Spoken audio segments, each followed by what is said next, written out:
E já estamos de regresso para o último painel desta tarde aqui na Arena e de resto também o último painel desta edição do Summit. O futebol está cada vez mais a competir com outras indústrias de entretenimento e como é que pode reagir face a essa concorrência? Quais são as tendências atuais nesta altura no mercado? Existe de facto um fosso fiscal no futebol em comparação com o restante setor?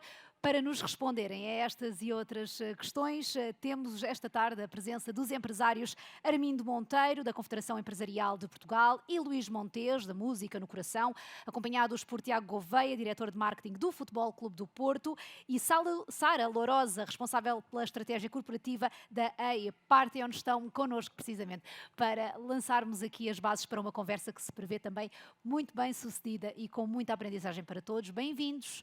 Vamos dar início a este painel.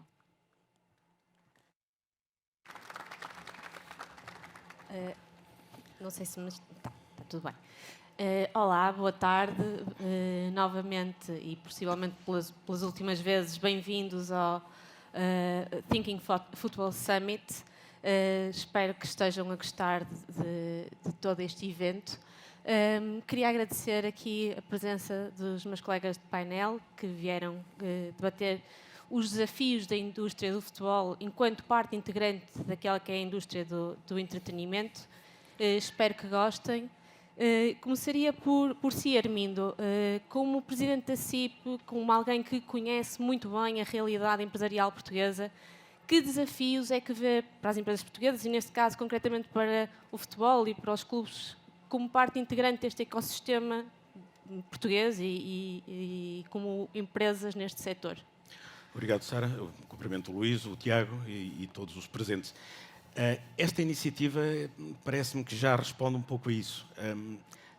O presidente da Liga, o Pedro Proença, teve, já no mandato anterior, esta ideia de levar a Liga para a Confederação Empresarial de Portugal, o que, a priori, seria algo um bocadinho esdrúxulo. Não é.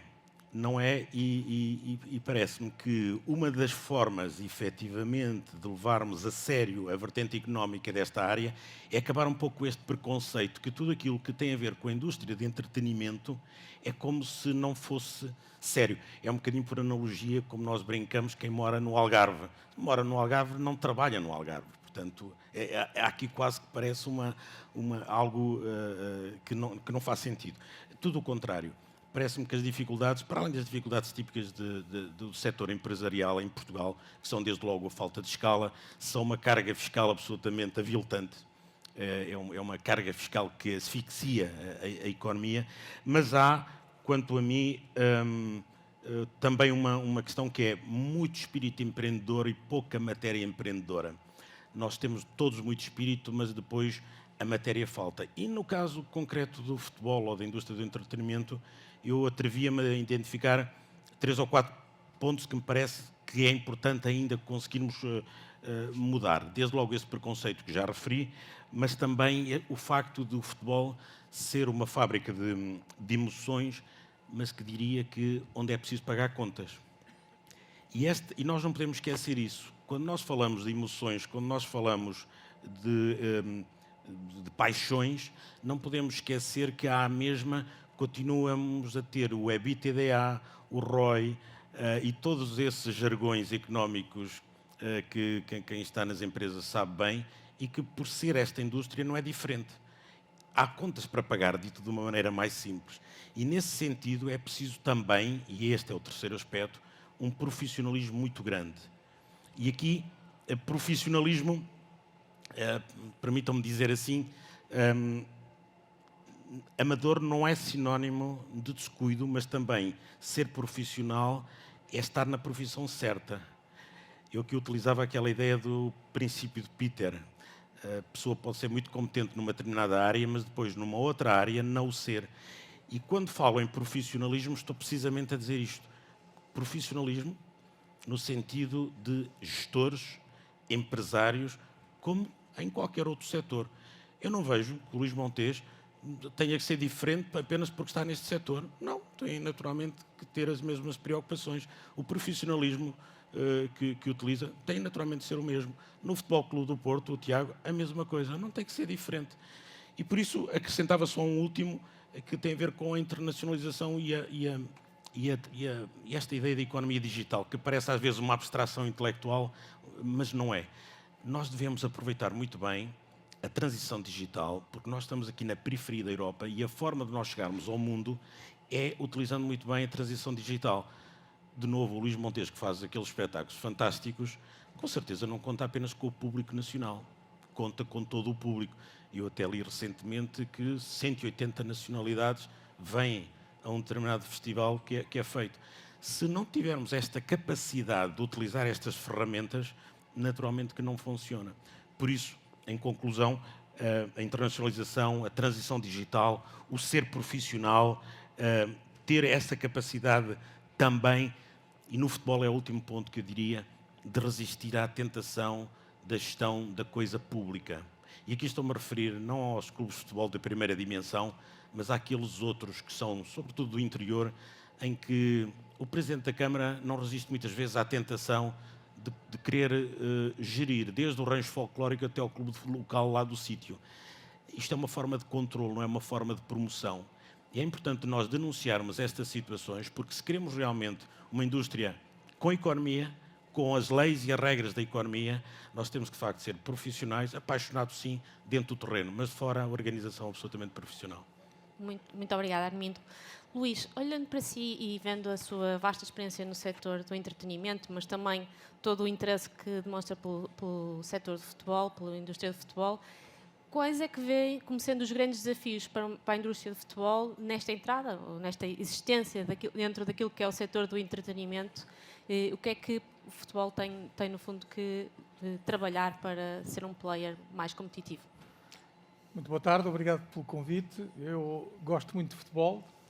Para além da música, a música e o futebol é que me levam a fazer quilómetros para me emocionar, não é?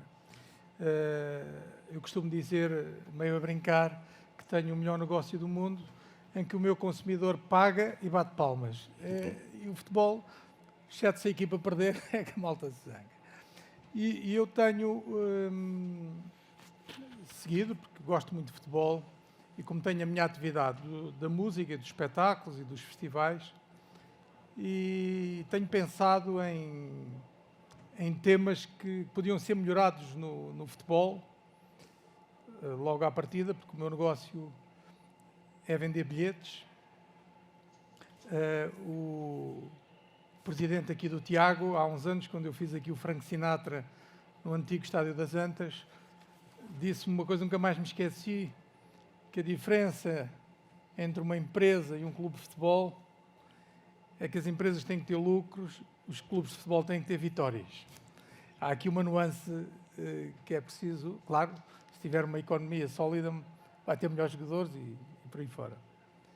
E, portanto, os bilhetes, que é a minha base, a bilheteira para mim é o meu banco.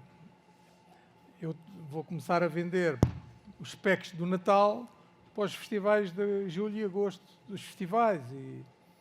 E isto no futebol, se eu quiser oferecer ao meu filho um bilhete para o Sporting Benfica, não lhe posso dar porque não está à venda.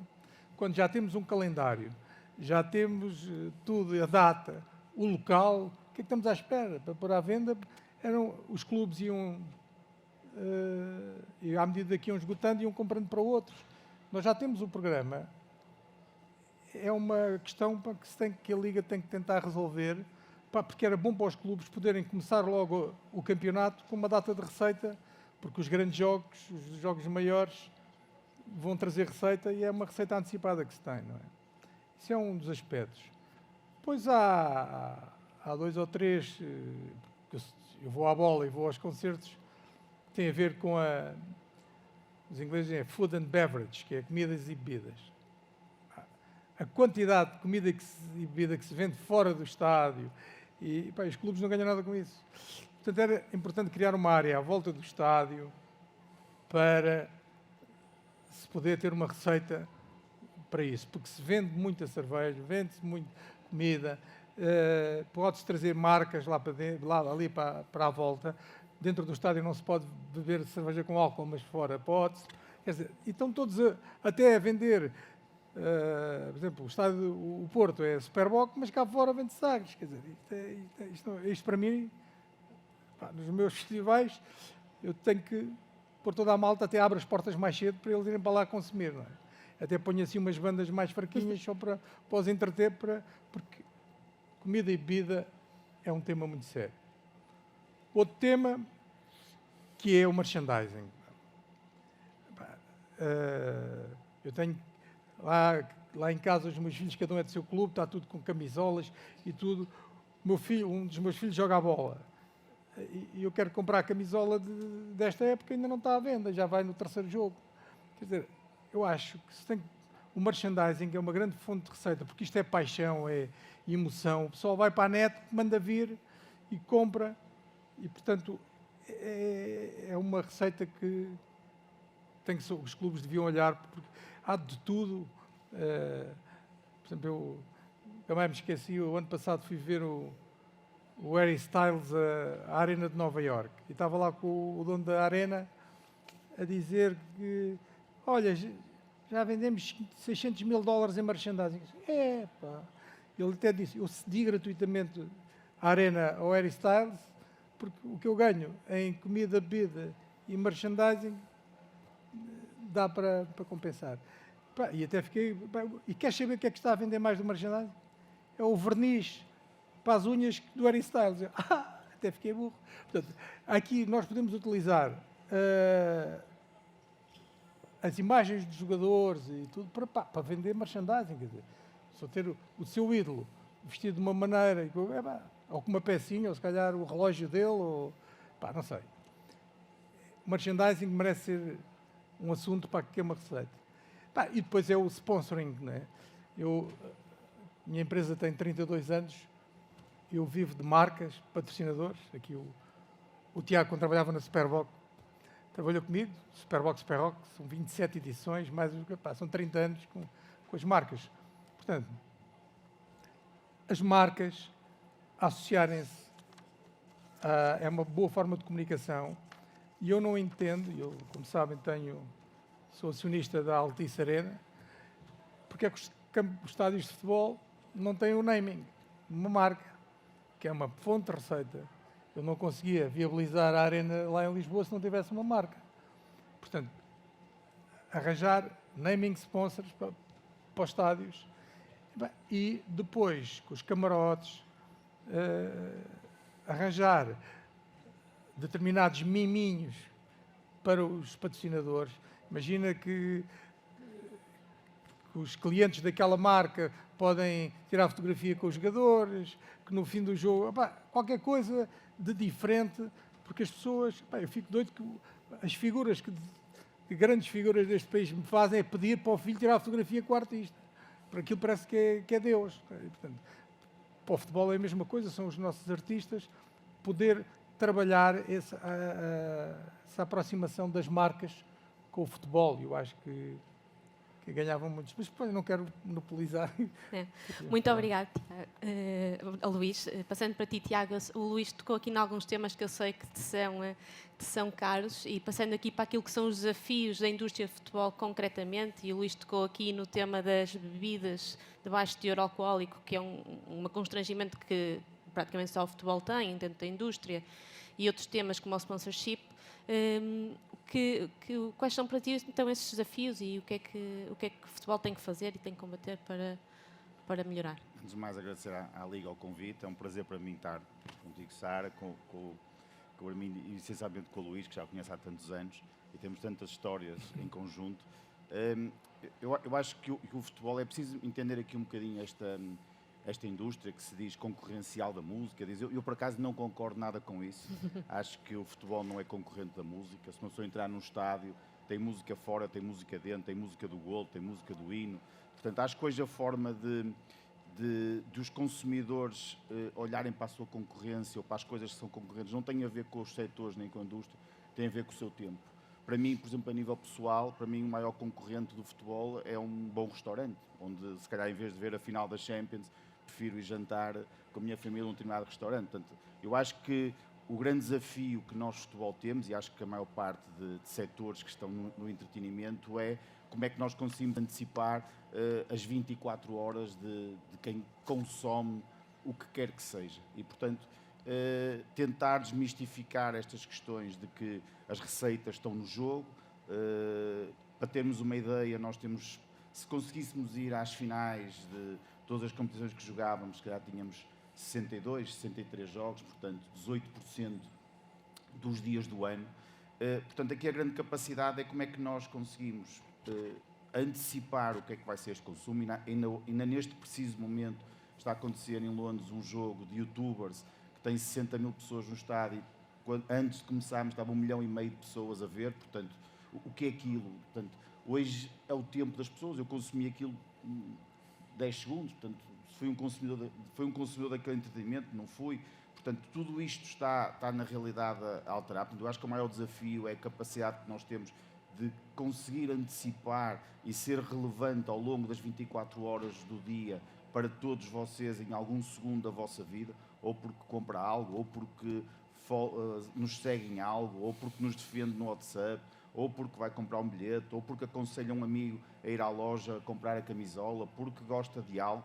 Portanto, acho que hoje esta é a perspectiva do futuro, pelo menos no marketing desportivo do ponto de vista mais amplo. Este é um enorme desafio. O segundo desafio, para mim, é um desafio. Eu venho da Super Bowl, tal como o Luís falou.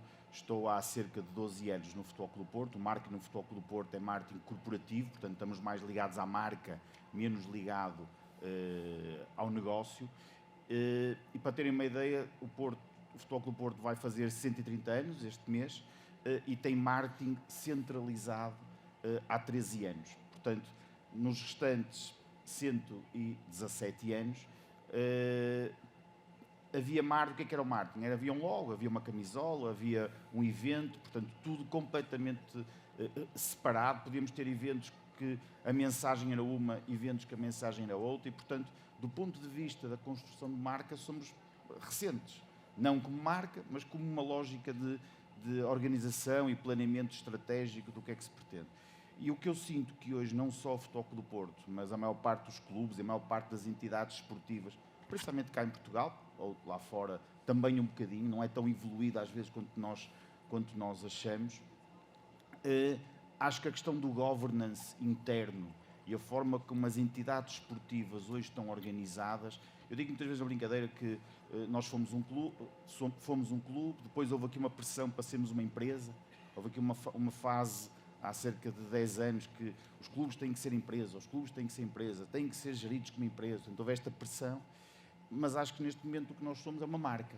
E, portanto, como marca que somos, podemos estar a concorrer contra um Superbox, Super Rock, podemos estar a concorrer contra um restaurante, podemos estar a concorrer contra um Thinking Football, podemos estar a concorrer contra uma festa de aniversário do nosso melhor amigo. E, portanto, acho que a questão do governance interno dentro dos clubes e perceber o que é que vai ser. Se somos marca, então nós temos que nos aproximar de como é que as marcas estão. Com tudo o que é marca, com tudo o que é trade marketing, devemos continuar a ter uma postura de o jogo, tal como o Luís falou, e que a maior parte dos revenues que o Luís falou são match day. Devemos ter uma equipa para match day, uma equipa para fora de match day. Devemos ter pessoas que só pensam em quem está a ver o jogo em casa. Devemos ter pessoas que só pensam em como aproveitar os direitos de imagem dos jogadores. Portanto, toda esta questão de governance interno, que eu acho que nos vai permitir, numa nova fase, sermos muito mais ágeis, muito mais rápidos e perceber os 365 dias do ano e não os 60 dias do ano do jogo. Acho que aqui são estes os grandes desafios do ponto de vista macro. Depois, questões de podermos crescer em merchandising ou ter mais uma tipologia de bilhete, obviamente que isto é importante, isto é tático, isto é algo que o dia-a-dia obriga, mas eu acho que só quando conseguirmos, de alguma forma, ser disruptivos face aos modelos que temos hoje, é que vamos conseguir realmente fazer algo que possa, de alguma forma, ser transformador. Obviamente, clubes como o Futebol Clube do Porto, como o Benfica, como o Sporting, como o Braga e como outros da Primeira Liga, têm esta obrigação de alguma forma, furar o mercado, que é o que nós temos procurado também vir a fazer nos últimos anos, e acho que só todos juntos, nomeadamente com a indústria da música e com outras indústrias que têm alguma semelhança em alguns dos touchpoints que nós temos. Portanto, eu vejo a música não como um concorrente, mas como uma fonte de inspiração, como vejo outros setores que de alguma forma tocam no dia a dia. Diria que quando vou a um restaurante, se calhar aprendo mais, ou posso aprender mais porque estou a olhar para a food and beverage, ou estou a olhar para a forma como o serviço é feito, do que se calhar ir ao Superbox Superrock. E se for ao Superbox Superrock, se calhar estou a aprender como é que é a experiência em que uma pessoa entra 6 horas antes do concerto que quer e tem que estar lá entretido durante 6 horas. Portanto, acho que a aprendizagem vem dos setores e não nesta lógica tão concorrencial. O que nós queremos é que as pessoas saiam de casa, divirtam-se mais, e depois temos de ter a habilidade de, nessa diversão, nesse consumo, de ter um produto ou ter uma marca que lhes toque e que os faça de alguma forma querer estar perto de nós. Obrigada, Tiago. Vou voltar a ti, porque faz sentido com a questão que eu teria que colocar a seguir, fazer esta continuidade. Tu, enquanto marketeer do Porto, enquanto estratega de marketing, havendo esta necessidade de ter este aumento de receitas em match day, bilhética, o que é que tu aprendes com a indústria do entretenimento e que fontes de receitas é que tu vês que devem ser trabalhadas pelos clubes em Portugal para conseguir este objetivo? Eu acho que os clubes têm vindo a aumentar as receitas operacionais, não é? Ao longo dos anos temos vindo a aumentar a faturação na maior parte das áreas. Por exemplo, este ano nós estamos a subir em número de camisolas, estamos a subir em lugares anuais, estamos a subir na ocupação da hospitalidade, mesmo aqui até com alguns aumentos de preços, não se refletiu em diminuição de consumo. Eu acho que o que nós temos é que, e de acordo com o que falei na primeira intervenção, que foram seguidas, portanto, acabou quase a dizer primeiro, é nós termos a ambição de não nos ficarmos por estamos a subir, estamos a vender mais camisolas. Portanto, isto ser um consolo, e acho que aqui a questão é como é que nós mudamos estes paradigmas da indústria em sentir que se pode fazer mais, em que a experiência que se entra numa loja de futebol, não só do Porto, mas numa loja de futebol hoje, acho que não é uma experiência que esteja ao nível, por exemplo, de uma experiência que se entra num estádio de futebol. Portanto, se nós temos fatores, como falou a mim, de tão emocionais, nós temos de trazer esta emoção para os 365 dias quando a nossa marca contacta. Quem entra numa loja do Porto, de retalho, não está a entrar numa Zara, está a entrar na loja do Porto. Então há aqui um gap, na minha opinião, que obviamente tem que ser explorado. Agora, voltamos à minha primeira lição, ou seja, temos que de alguma forma repensar nesta indústria o governance interno. Temos uma indústria que por vezes está muito virada para dentro, muito virada para a operação. Temos muitos problemas regulamentares, ou seja, nós temos regulamentos de álcool, somos quase o único setor onde não é possível beber uma cerveja, mas nós hoje já quase que temos mais revenues na friend zone, que é a nossa fan zone. Portanto, os revenues da friend zone, se calhar no final da época, vão ser superiores aos revenues dentro do estádio em food and beverage. Portanto, isto tem lógica, as pessoas bebem as suas cervejas fora, cada vez entram mais. Nós fizemos neste último jogo, eu e a pessoa de operações, por norma trocamos umas mensagens, abrimos as portas 1h30 antes ou 2 horas. Portanto, é uma decisão entre mim e o diretor de operações. Trocamos umas mensagens, falamos dos últimos jogos. Portanto, são jogos de casa cheia. Felizmente tivemos as 2 maiores taxas de ocupação das 4 primeiras jornadas, a não ser o Casa Pia Sport em Rio Maior, mas dada a dimensão do estádio. E dizendo, vem muitos adeptos, se calhar vamos pôr 2 horas antes. E o que é certo, o que é que aconteceu? Ao contrário de outros anos, as pessoas entraram muito mais tarde. E porquê? Porque ficam na friend zone a conviver, a ouvir música, a beber cerveja. Quer dizer, estão dentro porquê? Que tipo de animação é que é? E ontem ouvia algum jogador a falar e dizia, isto devia ser diferente, devia ser possível beber álcool. É fundamental para os jogadores, quando entram para o aquecimento, sentir o calor do público, olhar e ver o estádio cheio. E não, hoje o que acontece é os estádios estão semi-vazios, o aquecimento, que já devia ser um momento rico, e porque na realidade se confundem as situações. Somos dos poucos países que não temos a liga centralizada, somos dos poucos países que o consumo de álcool não é possível. Há muitos modelos na Europa, nós somos completamente retilíneos, ou dá ou não dá. Na Holanda há jogos que dá e quando são os clássicos não dá. Há bancadas que não dá porque se calhar tem os grupos ultra e se calhar não dá por causa disso. Mas, portanto, somos cegos no sim e não e, na realidade, esta obrigação regulamentar, mesmo com a obrigação regulamentar do ponto de vista da co-sponsorização. Portanto, temos aqui uma série de freios que, de alguma forma, são regras do setor e com isso não podemos fazer, mas que, de alguma forma, também nos criam aqui alguns obstáculos a podermos ser mais céleres em algumas das medidas que também queremos implementar. Obrigada, Tiago. Luís, só na continuação, voltava a ti para... Já tocaste em alguns dos temas que a indústria de futebol poderá ter a aprender com o entretenimento. Eu fazia-te agora um bocadinho a pergunta ao contrário. O que é que tu vês, estando na indústria do entretenimento mais lata, o que é que se poderia aprender ou que se pode aprender com o futebol?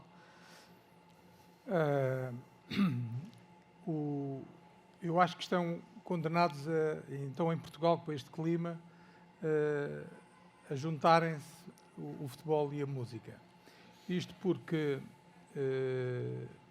está cada vez mais difícil fazer eventos ao ar livre. Vocês não imaginam o que é o processo de licenciamento do Festival Sudoeste. São dossiês. São entidades a darem sentenças, Proteção Civil, Direção-Geral de Saúde, ICNF, toda a gente manda e manda a sua sentença. É um pesadelo fazer um... E o que é que acontece? Os estádios de futebol já estão licenciados, graças a Deus. E têm casas de banho, têm... Os balneários passam a camarins, portanto, são infraestruturas ótimas para fazer espetáculos no verão. Eu acho que coincide com o final do campeonato, até retomar, temos ali um mês e pouco para poder faturar e dar rentabilidade aos estádios, em que os estádios podem dar contrapartidas aos patrocinadores e aos sócios por estarem... e o promotor tem um sítio já licenciado com uma data de infraestruturas para poder...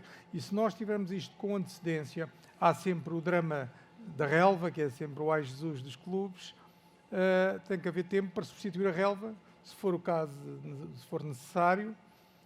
Mas o que é certo é que as receitas, por exemplo, Coimbra, agora a Câmara de Coimbra quer que está-nos a fazer promoção para ocuparmos o estádio. E os estádios, e isto em Portugal vai começar a apertar um bocadinho com o ruído, que é uma coisa que já está nos países ditos desenvolvidos, que já à meia-noite não pode fazer barulho. E como os estádios já estão licenciados, aguenta mais um bocado. De excelência. Tem essa facilidade. E, portanto, eu acho que é uma fonte de rendimento para os clubes, o aluguer do estádio, para os espetáculos de música e outros que queiram fazer por lá. Queria também, há bocado esqueci-me de dar uma dica, porque como são espetáculos que vivem de emoções, eu faço sempre ligação, que é, por exemplo, Sudoeste, o festival, eu tenho sempre artistas brasileiros, porque temos uma grande comunidade de brasileiros em Portugal. E de Palopes, tenho sempre malta de Cabo Verde, malta de Angola, que são as comunidades fortes e que são músicas boas, né? E eu sinto falta de haver jogadores, por exemplo, de Angola, que é onde eu nasci. Os grandes clubes não têm um Mantorras como existia. Eu lembro de ter ido a Cabinda, lá no meio do mato, parei lá no café e o miúdo sabia a linha toda do Benfica por causa do Mantorras. E nós não temos nenhum Mantorras neste momento.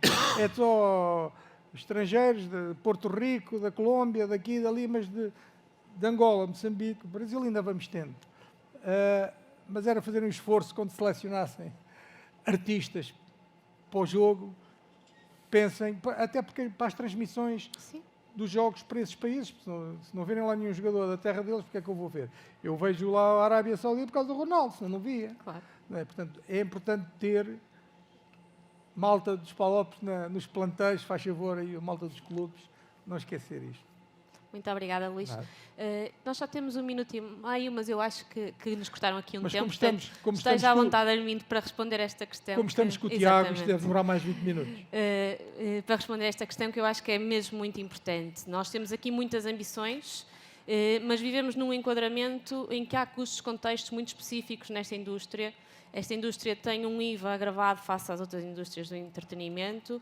Esta indústria tem seguros sobre os seus atletas que ocupam um valor astronómico em termos de custos, e todo um enquadramento fiscal que nós conhecemos, como é o IRS, que para carreiras tão curtas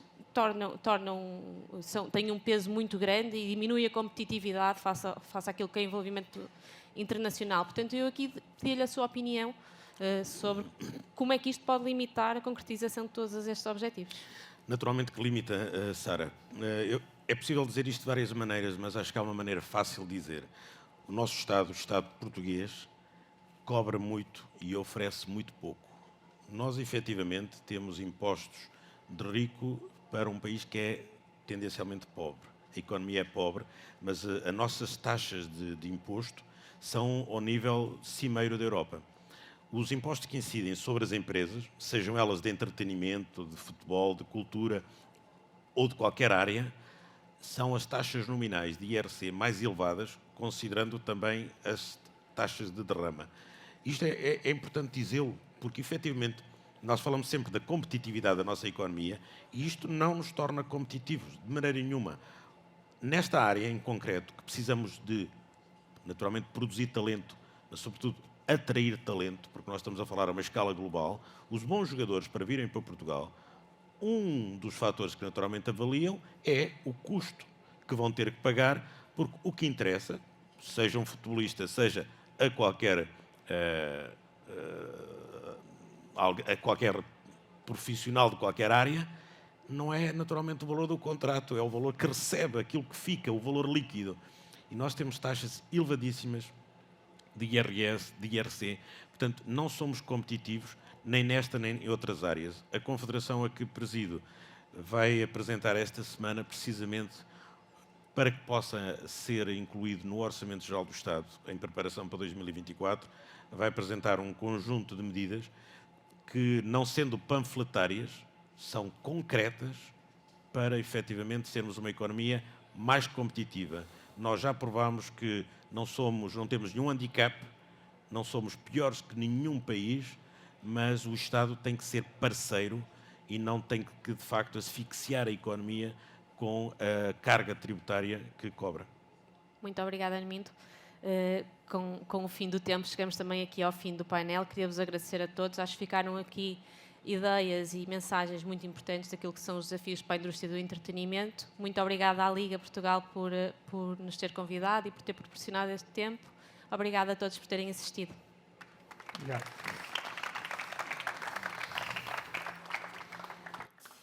E com este painel em que olhamos para o futebol do ponto de vista de indústria, também de entretenimento, damos por encerradas as atividades aqui na Arena Stage, nesta edição 2023 do Thinking Football Summit. Agradecemos, naturalmente em nome da Liga Portugal, a todos pela vossa presença. Continuem connosco a pensar o futebol. Boa tarde e bom fim de semana. Obrigada.